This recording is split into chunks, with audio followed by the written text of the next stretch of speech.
more to offer in terms of the debate itself.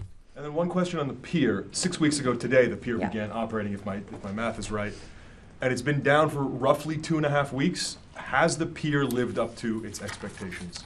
I would say it certainly has, Oren. I mean, just it might have been operating for 6 weeks, and during that time, yes, we have had periods of time where we've had to pull it offline because of weather. We've had periods of time where we've had to do repairs. But as I mentioned in my topper, since May 17th, we've had over 19 million pounds of aid delivered to the shore in Gaza. That is, I'd say, a great success. And you have to remember that at the beginning of this year, in the State of the Union, the president directed this maritime corridor be established. And I think it has been successful because at the end of the day, not enough aid is getting into the people of Gaza. This is meant to be an additive measure. This is not meant to be the only route where aid can get in. And we've been able to deliver 19 million pounds. And yes, there is still aid that is sitting in that marshaling area awaiting further distribution. We're working with groups to make sure that happens. But I would say that our men and women in uniform have done really heroic work to get that aid to the people that need it most. Carla. I just have a follow-up. Sure. You talked about how it was a success, but you've also said that there's, 19 million pounds? They haven't reached the people. So how is that defined as success? Well, not all of them, but you have to remember, Carla, that in terms of the distribution efforts, that is not what the United States or United States military is doing. The president at the outset said there will be no boots on the ground in Gaza. So the distribution efforts are being done by WFP and the UN. These groups are put a pause in place. They're doing an assessment so that they can continue their own operations. 19 million pounds is still not nothing. And I think we have to commend the donations, whether it be from countries around the world, from other aid groups, that went to that got aid to Cyprus, that has moved to the pier or to the floating pier and then onto the temporary pier into the marshalling area. That is still aid that is going to save lives. And I think our Central Command and EUCOM forces should be commended for their work on that.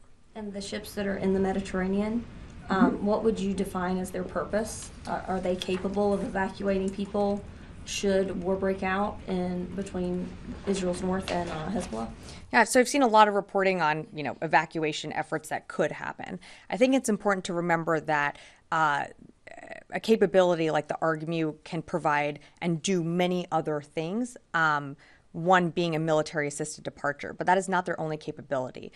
They are there in the region to ensure regional stability, to deter aggression. And I think you have to remember, as you reported early on, you'll remember the Ford moved into the Eastern Med. I think it was dedicated October 8th. It started moving towards the Eastern Med. We also had the 26 MU in the Eastern Med and all around it made its way through the Red Sea and Gulf of Aden.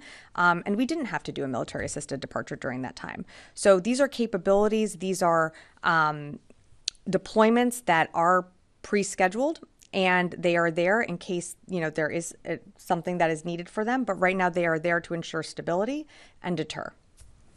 Constantine. Thanks, Sabrina.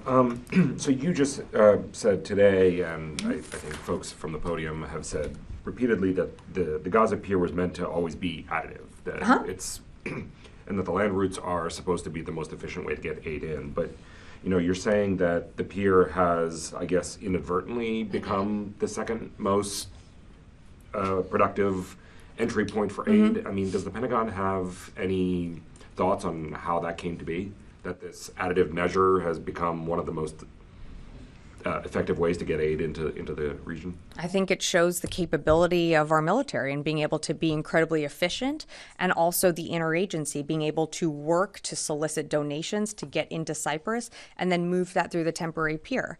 And I think at the end of the day, this was a capability that whether it be nations around the world, NGOs, other groups that saw this is another method to get aid in to people that need it most, and they wanted to partner with the United States. I can't speak to every nation that's donated, but it's certainly meant to be additive. It's meant to be temporary. We continue to urge for those land routes to be opened. That is the most effective way to get aid in. Right, and so, I mean, I guess my follow-up to that would be, does the Pentagon not see this as a failure of getting the land routes open, that the pier is the most effective way to get aid in right now, or one of the most? The land routes not being open is certainly something that we're concerned about, and we want to see more trucks getting in every single day. And that is something that I've heard the secretary continue to emphasize with Minister Gallant, and not just from this building, across the interagency. So that is something that we continue to urge the Israelis to open up those crossings. That is the best way in, and we're going to continue to do that. In the meantime, while that's not flowing the way it should, this is an additive measure that is going to help people, and that has helped people.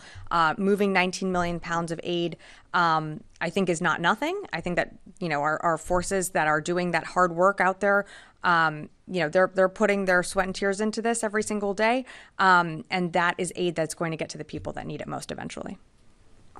Lara. Thank you.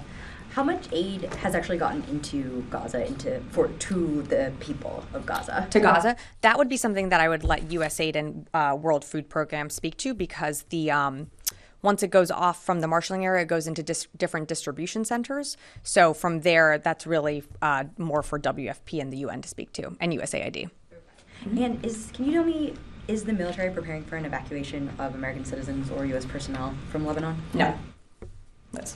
Just to follow up on the pier. Sure. So it seems like the U.S. military is doing a ton of work, and it's not confirmed if this has gotten to people who need it or not. Is that frustrating? No, I mean, we understand the concerns that groups like WFP have while operating within Gaza. We certainly understand their concerns, and they're really theirs to speak to. Our priority is making sure that we are getting aid across to that pier. So when distribution starts back up, it's there, it's ready, and it can go, far and wide. And to Laura's question, it goes into these distribution centers where then it is further distributed. So I'd let WFP and really the UN speak to those efforts. But no, I don't consider this a failure. This was always meant to be an additive measure. This was always meant to be a way to help supplement aid getting in. It is not the most effective way. It is really those land routes. On a separate topic, the South